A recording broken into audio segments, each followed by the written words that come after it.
आपल्या सर्वांचे लाडके दादा गेल्या 5 दिवसांपासून आपल्याला कुठे दिसत नाही.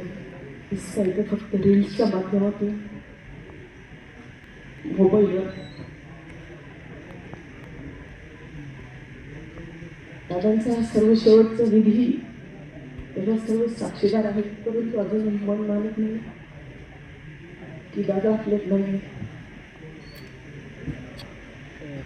माझ्यासारख्या सर्वसामान्य मुलीला त्यांनी जी ताकद दिली याचे सर्व साक्षीदार आहेत.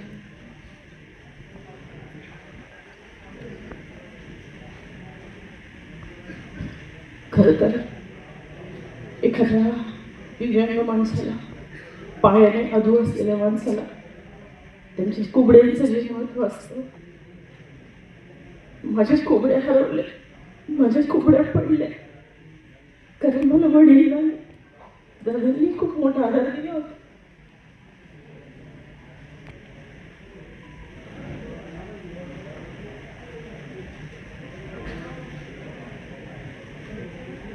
दादांना भावपूर्ण अशी आदरांजली व्यक्त करते.